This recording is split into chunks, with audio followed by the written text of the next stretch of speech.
Hi guys, welcome to my channel or welcome back to my channel. Today we're discussing all things 2026. It is day, I don't know why I keep taking my calendar down. It is day 20. So I hope you guys have enjoyed the Bookmas videos so far. I'm loving filming them and creating them for you. Like I say, I hope you guys are just enjoying all the festive vibes. One second, let me change the lighting. That's better. I hope you guys are enjoying all the Bookmas vibes, but today we're talking all things 2020. Sorry, what? Nah, I'm just not ready for this. 2026. Are we all right? So we are not doing a rundown of 2025, or no, we are not doing a full what goals I'm going to create for 2026, what habits, or we are not doing specific goals for 2026. We are currently looking at the habits that I've got now and which ones of those am I going to be taking into 2026, giving a bit of a reason why, giving you guys some ideas on any habits or goals you guys might want to set ready for the new year and the sun's decided to come back out. Seeing if there's any goals or any habits that I've created this year or I feel are good that you guys might want to work on next year. So let's get going. Habit number one that I've worked up to this year, and I will be damned if I lose next year because I have worked so hard to get here and my coach is so proud of me for getting here. 3 litres of water every day. Guys, I know it sounds like a lot and it is, but you can do it. That is 3 litres of pure water every day. So if I have a hot chocolate, doesn't count. Have an energy drink, doesn't count. Have a Coke, doesn't count. So I have 3 litres of water minimum every day. Everything else is an added extra. I will tell you one thing, I pee a lot. Like a lot. TMI, I know for a lot of people, but I pee a lot. With that though, like I drink 3 litres of water, my body is hydrated. I know I can feel the days where I'm not drinking enough water because days like when I'm on holiday, I don't do it then. I skip a lot of my habits when I'm on holiday because I'm on holiday and that to me is different. But I can feel it. I feel the difference. So I will say 3 litres of water every day. Maybe a bit of advice, don't just go gung-ho and try and drink 3 litres of water every day because I did that and boy did I fail. Absolutely failed.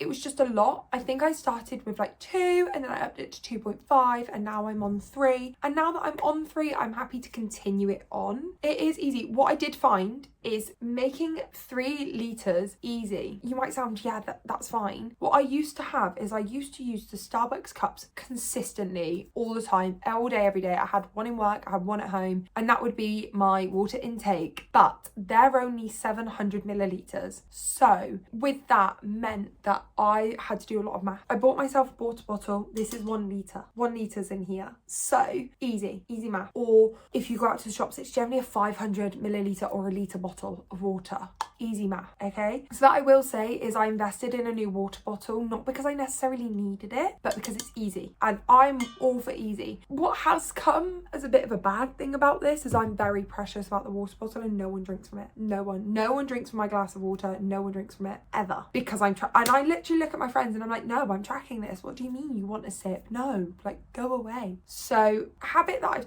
I've worked up to is 3 litres of water. Habit that I need to work on is sharing. Never been very good. The next one that I've worked hard to get up to this point is 12,000 steps a day or 84,000 steps a week. I'm a firm believer of 84,000 steps a week because you best believe if I'm working my butt off throughout the week to hit 12,000+ steps and on a Sunday I've only got to do like 4,000 steps, I'm all for it. I am definitely a Sunday bed rotter or like a Saturday I don't want to do anything. So if I can get my steps done earlier in the week and use my weekend to do basically nothing and just chill right there, I will. So it's 12,000 steps a day, which it is and it isn't. I average it out. I do a week. I do it as a week goal. It's 84,000 steps a week. I feel great about that. I try and get 12,000 steps a day regardless, but by Sunday that kind of comes and goes out the one ear, in one ear, out the other. I just decide, you know what? I want to sit down and read my book or I want to sit down and watch TV. I don't want to be out trudging around getting 12,000 steps. So I do as I can. The next one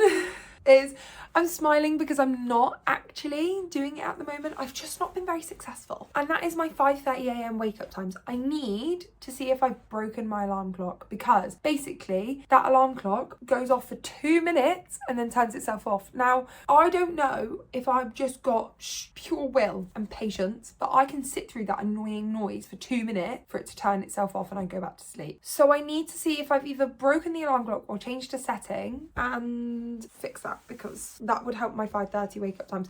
But that is something that I'm going to actively work on getting back because I need it back. So yeah, that is a habit that I'm going to work on again in the new year / end of this year, but is one that I want to keep consistent with, is 5:30 wake ups, because I do really enjoy them. It means I can get out for a morning walk before work and I can kind of get up and get ready slowly and not feel rushed. So with that, 5:30 a.m. wake ups. I do need to start working out a weekend routine maybe, because as much as I know you're meant to be keeping the same wake up time, I just don't want to be waking up at 5:30 on a Saturday and a Sunday and having to go to bed early.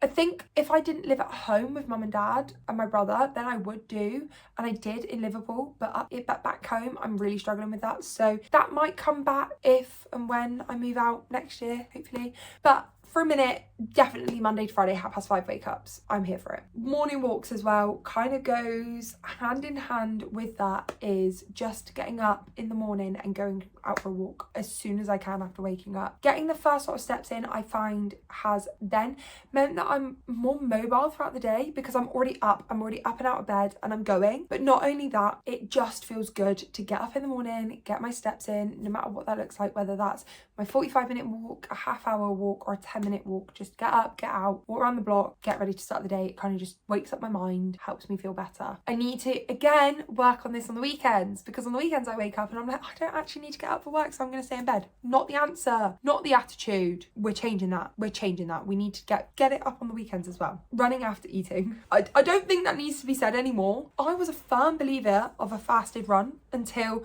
I kind of switched it up and started running after work, because I couldn't always run in the mornings and I just felt they went so much better. And then I tried doing a fasted run again and I was knackered and I just ran so badly. So I was like, no, I need to carry on running and working out after eating, whether that is having breakfast, leaving it an hour and then going, or whether it's at the end of the day after work and having lunch and everything like that. But making sure that I eat before I run. Working out is slightly different because I do home workouts. It's a lot of body weight or minimal weight movements, which means that I don't put as much stress on my body. Running, eat first, people. Eat first. And the last habit that I have curated this year, that I have worked on and I want to continue, is having a weekly cleaning routine. So when I lived in Liverpool, I, on a Friday, cleaned the whole flat. It wouldn't by any means be a deep clean, but I did clean every single room. It was a studio flat. So I cleaned around my bed, by my desk, my kitchen, my bathroom, every single Friday. Or a Saturday sometimes, especially when I went to work full time. So it'd either be kind of like Thursday night, Friday or Saturday. But every week that flat got completely cleaned. I've then moved home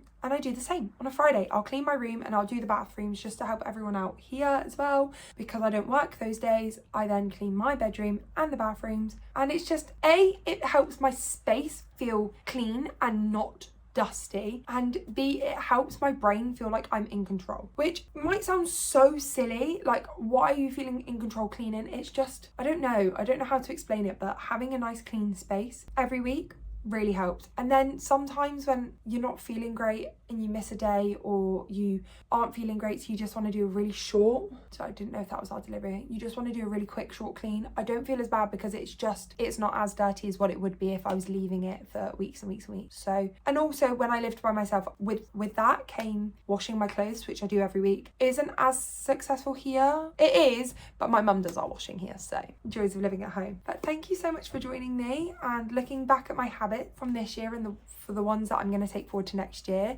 I hope you guys are enjoying Bookmas so far. Comment down below one habit you're going to take into 2026, and I'll see you guys tomorrow. Bye!